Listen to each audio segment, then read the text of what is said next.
Hello and welcome to March. What a result, eh? February felt very, very grim for me at least. Weather was terrible for most of the month, and yeah, wasn't particularly well for the last week as well, so quite pleased that's out of the way. Sun is shining-ish today, and you know, it's the start of spring almost, so that's all positive.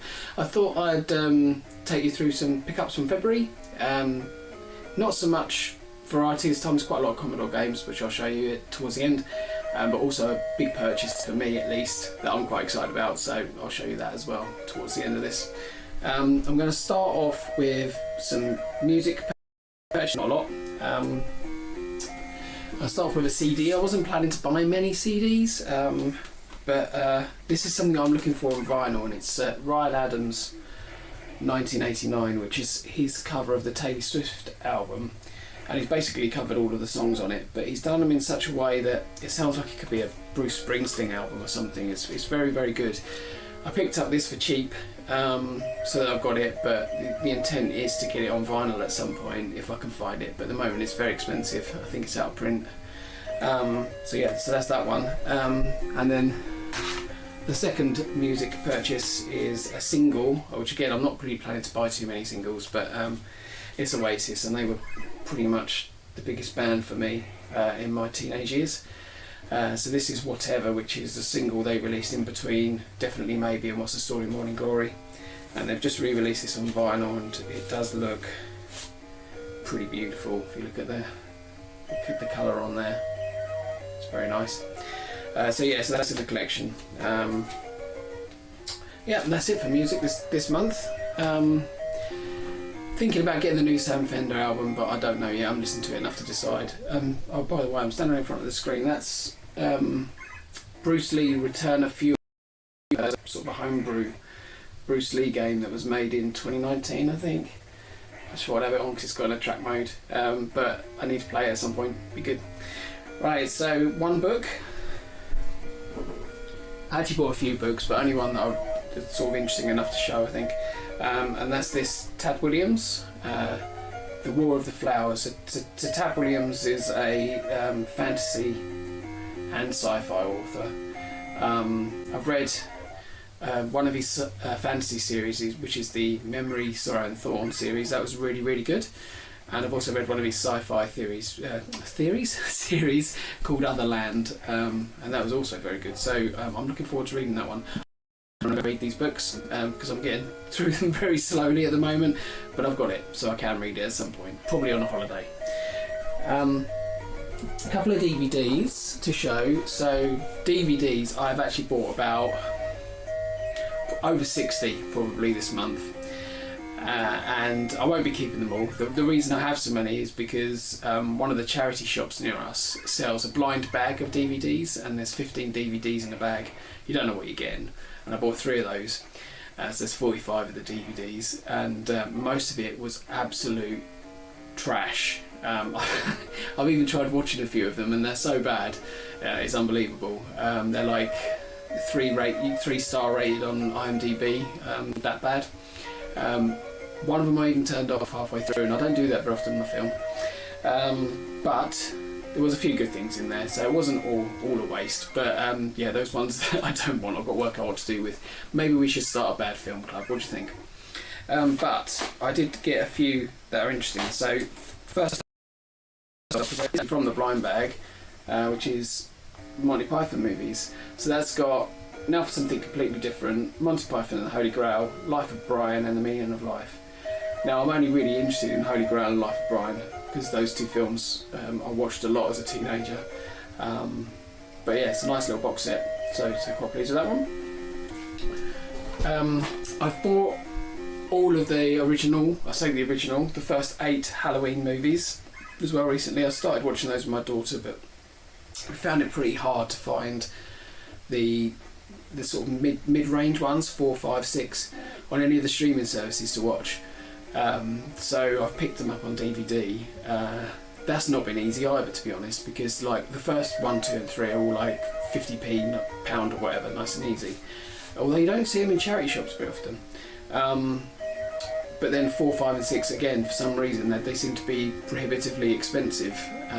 But I did find this one, which has got 4 films on it. So it's the 2 Boogeyman films, and Halloween 4 and Halloween 5, and that was in CEX for like £1. So Halloween 4 and Halloween 5 are probably 6 or 7 quid each. So I was quite pleased to get that. I mean, it'd be nice to have the individual ones. Excuse me. It'd be nice to have the individual ones, but I'm pleased with that. I can watch the series and get it through. Yeah, I don't know if I'm gonna. Well, I probably will watch the Rob Zombie ones and the ones that have come after as well at some point. But I want to get through I call them the original ones, but I don't suppose they are really. But right through up to number 8, and then I'll probably have a break and then watch them ones. And then the final purchase, which I actually got from HMV and I got the special edition on, is this one. So that's the Rubber Keyed Wonder, which is the story of the Spectrum. Now you know what's the best way to hold it? That way. A Commodore guy really, but I do like the Spectrum. I like all 8-bits, especially the ones that I would have played with my friends and stuff. So really looking forward to watching that and learn a bit more about it. It should be good. I did watch Micromen a couple of times as well, so that I know some bits, I guess, and that was good. So yeah, looking forward to watching that one. Right, on to the games. I'm going to start with some new releases. So I bought a few that have been released literally I think in the last month or so from Pystronik. So I've got they've got this, I don't know, what's this collection called? The Pystronik collection, just called that. And at the moment there's 9, I think, in the collection, and I've got a few of them already. But I picked up these ones. So I've got Polar Bear in Space. That way. Look, I'll hold it that way. And I'm bringing it up a bit closer if you like, so you can actually see the quite cool artwork. Ladybird.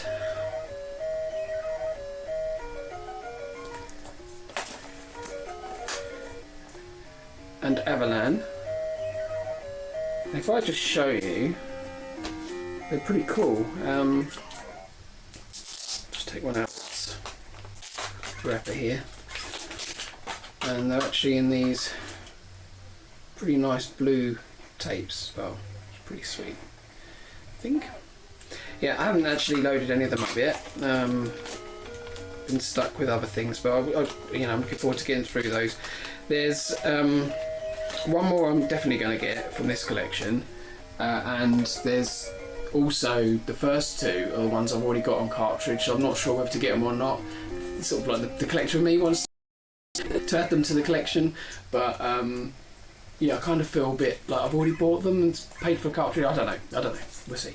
And the last one I bought from Pystronik, which has actually been around for 10 years this year, I believe, is Rocket Smash EX, which is a homebrew, or at least modern remake of Jetpack for the Commodore 64.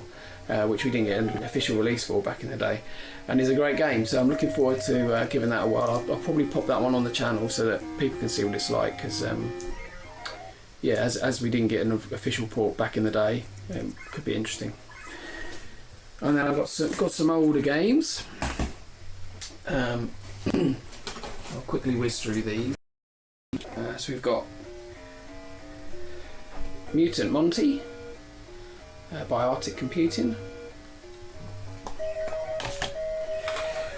I have no idea how to say this, but it's either the Tombs of Xiops or the Tombs of Exiops. Tell me what you think. How should I be pronouncing that one?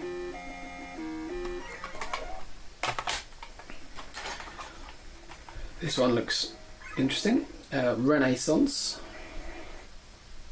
which is audiogenic. We've got one that I think people will be quite familiar with, which is Automania, a Microgen. I think that's the Wally guy, isn't it? That one? So what does it say? It doesn't say on the back. At the bottom, under Automania, it says Manic Mechanic. So hopefully that's a fun platformer. We'll find out. 4 more games. So a Pystronik release, Excalibur, which I don't think I've played before.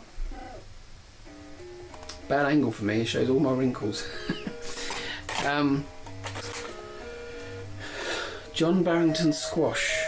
I'm not particularly excited about that one, but got it in the collection nonetheless. And look at this one. Who do you think that's supposed to be on the cover? That's Rapid Fire. Definitely John Rambo, right? It's got to be. And then finally, actually this is the last one, we've got Kentilla. I thought I already had, actually, and then I read, I think it was in Freeze, in Jazz Rignall's column, that Kentilla was one of the great releases of the month or something on budget. And I was like, well, I must have that. And I haven't, so well, I'll do now. I picked it up. And then the last thing that I am very excited about is I've been wanting something new to learn about and get into, and I was very, very, very close to getting an Intellivision, because I've got a friend who's very keen on the Intellivision. I don't know much about it, they look beautiful, but I decided against it because I didn't know, I can't even explain why. I just hesitated and thought better of it, I suppose, but it's still there, kind of like a burning desire. But instead I thought I'd get myself another Commodore machine, because I love the 64, and I've got an Amiga, which I did have growing up as well, and got a lot of affection for, but I don't know many of the other ones. And I thought I'd get myself a +4. So yeah, I picked this one up. I got it off Vinted for I think a pretty decent price. But it's a system I know very little about. I even thought they were older than the Commodore 64, but they're not, they're newer. And from what I understand, this machine was not a massive success, and there's not an awful lot of exclusive games for it, because all the games were compatible with the Commodore 16 games were compatible with the Commodore +4, so people just made Commodore 16 games, which meant they had 16K, whereas this has got 64K, so it didn't really make the most of the machine. But I'm interested in learning a bit more about it, getting familiar with some of the games, and maybe I'll be able to do some comparisons, because there were, at the time, releases for the C16 and for the Commodore 64, so I might be able to see what the differences are in them. Yeah, so keep looking forward to that. Anything else to tell you about? Yeah, so I started watching Star Trek Deep Space Nine, thanks to John Banday's suggestions. It's kind of a bit soap opera-y at the minute, I think. I'm still on the first season. I'm about 14, 15 episodes into the first season. So I suppose you're getting used to the characters and introduction. So I'm enjoying it enough, but it's not sort of gripping me yet. But I will probably persevere with that one. It's a nice little back burner thing to have on. Also, the best thing I've ever watched, I think, on TV. Well, that's not true because of Breaking Bad. But the best series I watched recently, The Day of the Jackal, finished that. That was really good. And we're currently doing Paradise, which is on Disney, and there's one episode left of that one. That's been quite good. And probably the last thing to shout about, which I'm sure a lot of you are already watching, is Severance, which is on season 2 at the moment. And yeah, that's full of intrigue. Enjoying that one too. That's it. So I'll leave it there, and let me know what you think of the bits I got. If you've got any recommendations for the +4, to hear them. And also, if you've got any ideas of what to do with those really bad DVDs that I picked up, like, do you want them?